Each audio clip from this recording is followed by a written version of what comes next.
What an embarrassment. What an absolute embarrassment. Last night was further proof as to why people don't watch pretend basketball. Last night was further proof as to why people do not respect the WNBA. Imagine a moment so awkward, your own teammate can't bear to watch you play anymore. That's exactly what unfolded for Angel Reese during the Chicago Sky's crushing loss to the New York Liberty. As Reese struggled, missing layup after layup, cameras caught Kamilla Cardoso repeatedly stepping away from the group every time Reese touched the ball. Her body language said it all: disconnected, frustrated, and fed up. The footage is brutal and hard to ignore. Could this be the beginning of the end for Reese in Chicago? Drop your thoughts in the comments. Should the Sky consider trading her?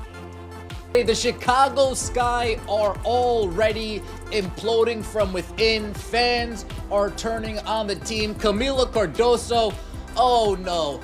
Free Kamilla Cardoso. She is fed up with the Chicago Sky experiment. Tyler Marsh, once again, salute to you. You are doing the rest of the league. The Chicago Sky have just made the kind of history no team wants. Through their first 2 games, they've racked up a staggering minus 60-point differential. That's not just bad, that's record-breaking bad in the worst way. No WNBA team has ever opened a season with such disastrous performances. A franchise that once had legitimate playoff dreams has unraveled into a complete meltdown after just 48 minutes of play. Reese had her worst professional basketball game, and I'm not even stretching that out. That's not me trying to be overly elaborate, trying to really make it sound awful. No, she was bad. 0 of 8 from the field, 12 rebounds, of which I believe 8 were offensive. It was a terrible. What does a minus 60-point differential actually mean? It means the Sky are getting demolished by an average of 30 points per game. In a league where most contests are settled within single digits, Chicago is getting steamrolled in ways that make you question whether they even belong on the court. Previous worst starts in WNBA history around minus 40 pale in comparison. The Sky's current trajectory is historically awful. Chicago Sky fans are officially going to war. They can't stand Tyler Marsh. Let's start here. Worst plus minus in all of the WNBA is, in fact, you guessed it, Angel Reese. 9 out of the 14, bottom 14 are Chicago players. How is Angel running point guard going? 5 turnovers, 0 assists. I don't see Tyler Marsh winning the coach. The Liberty game tells you everything about how far the Sky have fallen. New York didn't just win, they stormed into Chicago's house and crushed them 99-74. What made it worse? The Liberty broke a WNBA regular season record by draining 19 three-pointers. While New York rained down threes, the Sky couldn't hit anything, finishing with just 36.2% from the field. It was a shooting clinic, just not by the home team. Angel Reese was dedicating this season to winning. I thought she was focused on carrying the Chicago bravado to the promised land of golden toilets and bathrooms with running water. Hey y'all, it's me, Angel Reese. I'm dedicating this season to victory. I'm struggling to understand the end destination of this journey. I'm struggling to understand the winning that Angel Reese is talking about. Because 2 games into the season, the Chicago Bravado are losing by an average of 30 points. They're getting their ass kicked. This wasn't how things were supposed to go. After trading for Ariel Atkins in the offseason, the Sky were expected to contend for a playoff spot. The plan? Pair Atkins scoring with Angel Reese's rebounding and build a competitive core. But instead, just 2 games in, fans are already calling for a roster shakeup. The gap between preseason promise and current reality is downright shocking. The Sky's minus 60-point diff is the worst through a team's first 2 games in WNBA history. It's real bad. Of course, last night we saw this, of course, is the stat patter extraordinaire. Of course, this was Angel Reese. She got blocked, I don't know how many times, by Jonquel Jones, who just wore her ass out. By the way, all them blocks, when she got the ball back, that's an offensive rebound. Certainly maybe the most embarrassing WNBA clip of all time. It's up there, unfortunately. For Angel Reese, there's many of those. The stats don't lie, they reveal a team collapsing on every front. The Sky are shooting poorly and allowing opponents to put up record-setting performances. This isn't a slump, it's a full-blown meltdown. Offensively, they're lost. Defensively, they're falling apart. And when a team unravels this quickly, tensions boil fast. That tension erupted against the Liberty, and it was all caught on camera. From missed shots to visible teammate frustration, the footage painted a devastating picture. But how bad was Angel Reese, really? Last night against the New York Liberty, one of the worst games she's played as a professional, takes that out on the... Angel Reese didn't make a single field goal against the Liberty, going 0 for 8 from the floor. But that 0 doesn't even begin to capture her offensive struggles. Across 2 games, she's made just 5 of 22 shots, an ugly percentage that would make even youth coaches cringe. And these aren't tough looks, these are shots any pro should convert with ease. It's not just a slump, it's a crisis. Starting to understand why I make fun of this league? Are you starting to understand why the WNBA struggles to draw an audience based on the product on the court? There are missed shots, bad plays, but in the NBA, missed layups are the exception, not the norm. Last night, Angel Reese played 27 minutes. Angel Reese had 12 rebounds, with 8 coming on the offensive end. 8 offensive rebounds. Angel Reese went 0 for 8 from the field and scored 2 points. 2 points in 27 minutes. Now for the worst part, Reese is struggling where she should be strongest, at the rim. She's made only 4 of her 17 shots from within 5 feet. That's a 23.5% clip on layups, meaning she's missing 3 out of every 4 close-range attempts. Against the Liberty, fans watched in disbelief as she repeatedly botched layups, while teammates visibly reacted on the sidelines. It wasn't just bad, it was embarrassing. This is all part of the myth that I'm supposed to believe that Angel Reese is some great player, that she's the rival of Caitlin Clark, and that Indiana Fever fans taunted her with racial taunts, and people are actually believing it, buying it, and selling it. It's all a myth and a lie, and you have to be a part of some religious cult to actually believe that Angel Reese is some sort of effective, big-time basketball super. The turnovers make everything even worse. Reese leads the entire WNBA with 10 turnovers after just 2 games. Every time she touches the ball, there's a real risk she gives it away. These aren't minor mistakes either, they're sloppy passes and careless ball handling that gift opponents easy points. Her teammates are watching possessions vanish because their key player can't hold onto the ball. When you stack Reese's stats against other forwards, who typically shoot around 45%, her 22.7% shooting percentage is alarmingly low. This isn't just underperforming, it's historically poor. Cardoso with the miss. Angel Reese picks it up, what she's good at. Getting another offensive rebound. She says, "Give me that. How about another?" Persistence trying to pay off. Jones gets a piece. Angel Reese won't give up. Jones with another block. Then came the viral moment. Reese missed multiple layups in a row even after securing her own rebounds, and fans online were stunned. One person tweeted, "Is this real or on loop?" That's how surreal the sequence looked. The clip sparked accusations of stat padding, with critics wondering if she was more focused on chasing rebounds than actually scoring. The damage to her image may be just beginning. Reese can rebound and has an attitude and has trolled Caitlin Clark into some sort of relevance. And there's this racial protection of Angel Reese. Somehow she's important, and somehow anything that bad happens to her, because I'm sure what we're going to hear is like, well, she's struggling offensively because of all the stress she's dealing with.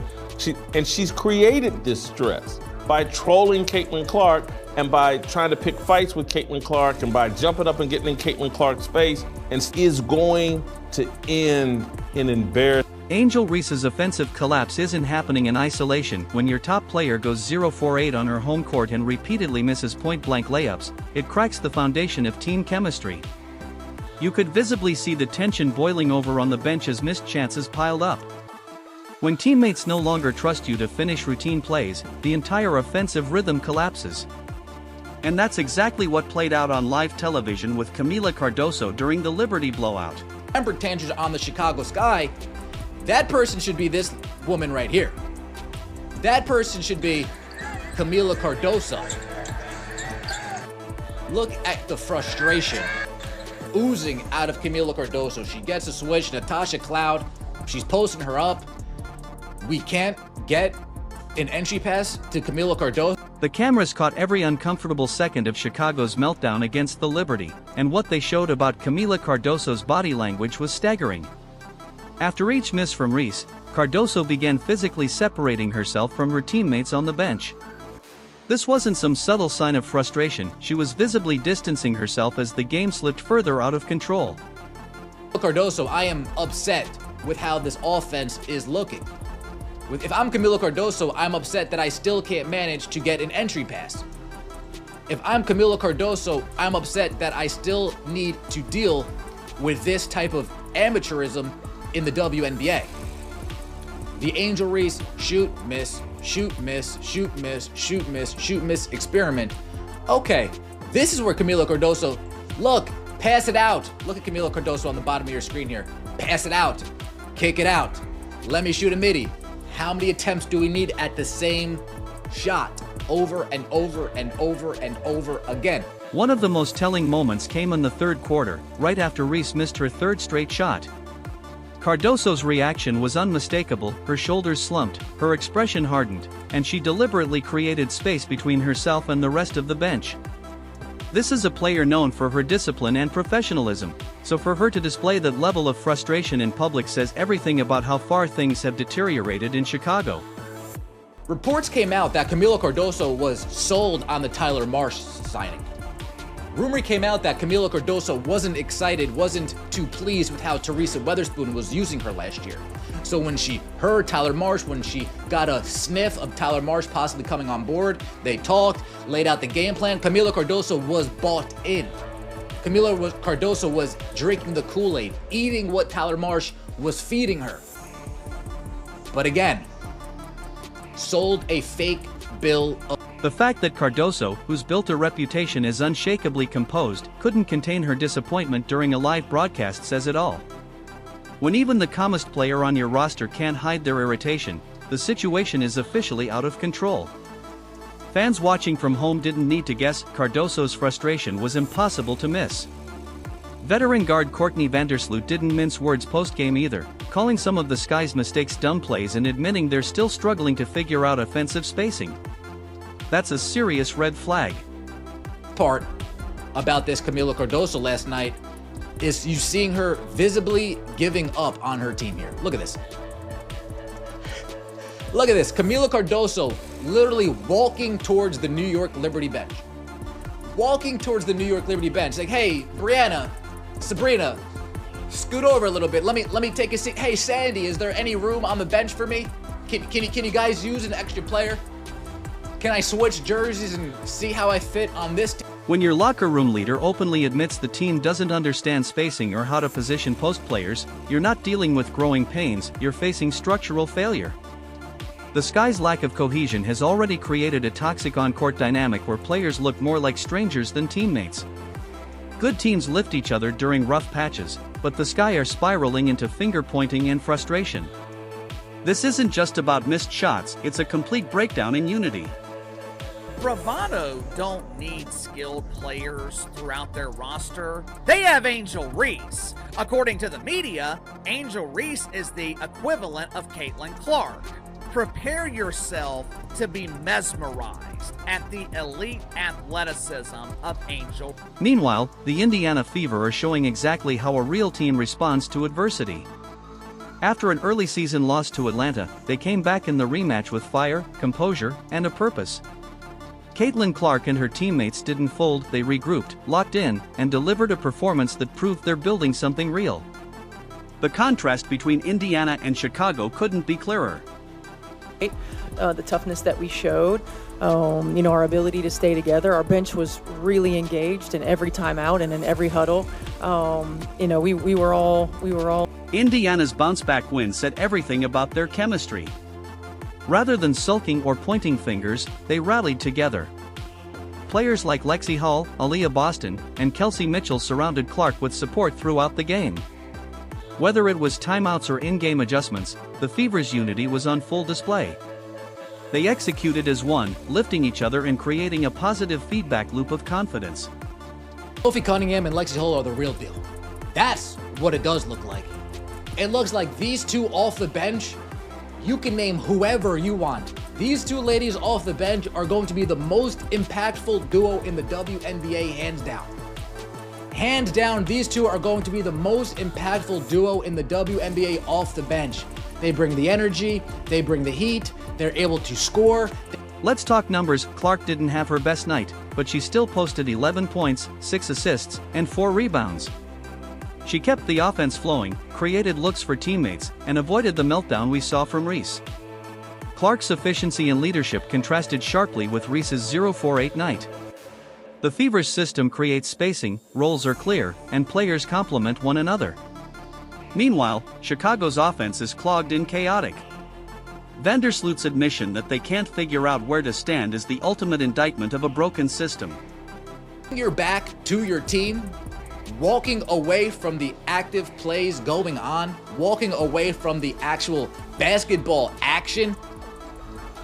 Yeah, Kamilla Cardoso is not a happy camper over there in Chicago, and I don't blame her. Again, this is another year of the same nonsense. Clark's performance went viral, and not for the wrong reasons. Even LeBron fan pages were praising her bounce-back resilience. The Fever are building momentum while Chicago fans are already losing patience just 2 games in. The difference is night and day. Indiana is nurturing trust and chemistry while Chicago is unraveling in front of a national audience. One franchise is planting seeds for long-term success. The other is stuck watching their star player lose the locker room in real time. The Indiana Fever against the Atlanta Dream. Good teams win ugly. And that was what was most impressive to me about the Fever's performance against the Dream. When your own teammates can't even watch you play, it's time for a reality check. Kamilla Cardoso's public frustration says more than words ever could. Angel Reese is losing the faith of her team. Meanwhile, Caitlin Clark is surrounded by teammates who rally behind her, even during tough stretches. 2025 is clearly shaping up to be Clark's year. Reese has time to turn it around, but not much. Should the Sky consider trading Reese? Let us know in the comments, and don't forget to like, subscribe, and turn on notifications. Click the video on screen. We'll see you in the next one.